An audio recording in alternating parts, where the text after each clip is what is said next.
Engineer बनना आज के युवाओं के लिए एक सपना भी है और एक शानदार करियर ऑप्शन भी। इंजीनियरिंग एक ऐसा क्षेत्र है जिसमें विज्ञान और गणित का उपयोग करके तकनीकी समस्याओं का हल निकाला जाता है। Engineer roads, buildings, computers, software, machines, spacecraft हर चीज में अपना योगदान देते हैं। अगर आप कुछ नया बनाना चाहते हैं, समस्याओं का हल ढूंढना पसंद करते हैं और टेक्नोलॉजी में रुचि है, तो इंजीनियरिंग आपके लिए एक बेहतरीन विकल्प हो सकता है। इंजीनियरिंग की पढ़ाई करने के बाद आपको गवर्नमेंट और प्राइवेट सेक्टर दोनों में जॉब के कई मौके मिलते हैं। Agar opgetoetsenulligheid machines koring au designing mijn interest hai और opkish neue kreate karna chaute hain तो इंजीनियरिंग आपके लिए परफेक्ट करियर बन सकता है। इंजीनियर बनने के लिए सबसे पहले आपको 12वीं कक्षा साइंस स्ट्रीम से पास करनी होती है, जिसमें फिजिक्स, केमिस्ट्री और मैथ्स (PCM) जरूरी होते हैं। इसके बाद नेशनल लेवल पर जेई मेन और जेई एडवांस्ड जैसे एग्जाम्स होते हैं, जिनके जरिए IITs और NITs जैसे टॉप कॉलेजेस में एडमिशन मिलता है।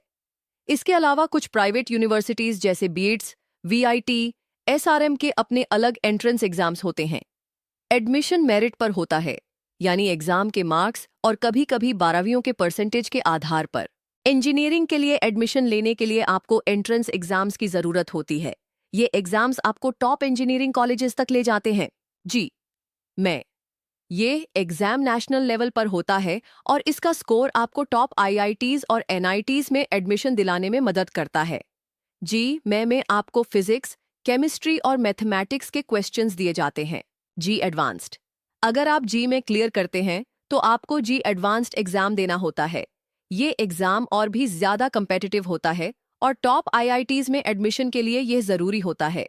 स्टेट लेवल एग्जाम्स, हर स्टेट का अपना एक एंट्रेंस एग्जाम होता है, जैसे यूपी, महाराष्ट्र, तमिलनाडु etc।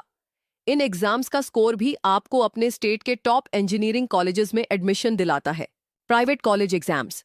अगर आपको प्राइवेट कॉलेजेस में एडमिशन लेना है तो उनके भी अपने एंट्रेंस एग्जाम्स होते हैं, जैसे बिटसाट, VTE etc।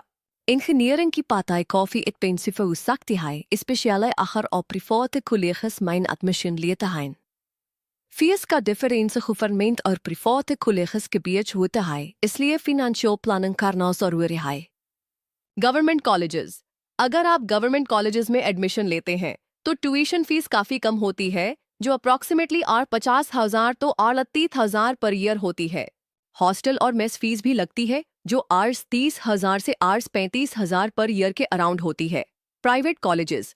अगर आप प्राइवेट कॉलेजेस में एडमिशन लेते हैं तो ट्यूशन फीस ज्यादा होती है, जो अप्रॉक्सीमेटली 1 तो 1.5 लाख पर ईयर होती है।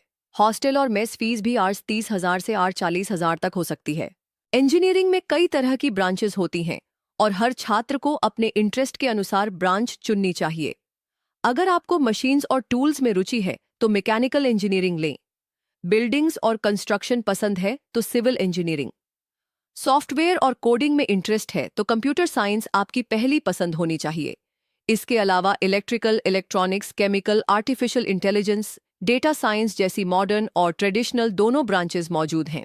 इंजीनियरिंग पूरी करने के बाद आप कई सेक्टर्स में जॉब्स कर सकते हैं। सरकारी नौकरी के लिए आप PSU कंपनीज जैसे BHEL, NTPC, ONGC, ISRO, DRDO में जा सकते हैं। प्राइवेट सेक्टर में गूगल, इन्फोसिस, TCS, L&T जैसी कंपनियां फ्रेशर्स को रिक्रूट करती हैं। अगर आपकी कम्युनिकेशन और इनोवेशन स्किल्स स्ट्रांग हैं तो आप स्टार्टअप्स शुरू कर सकते हैं या फ्रीलांसिंग भी कर सकते हैं। फॉरेन जॉब्स के लिए भी कंप्यूटर साइंस और IT बैकग्राउंड वाले इंजीनियर्स की बहुत डिमांड है। इंजीनियर की starting salary generally RS3 lakh से RS12 लाख पर ईयर तक हो सकती है।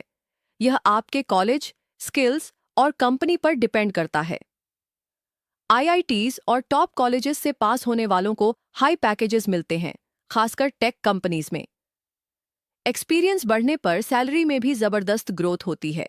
कुछ इंजीनियर्स 5-10 साल के अंदर RS30, RS50 लाख तक कमा रहे होते हैं, खासकर अगर वे AI, डेटा साइंस, और सॉफ्टवेयर डोमेन में काम कर रहे हों।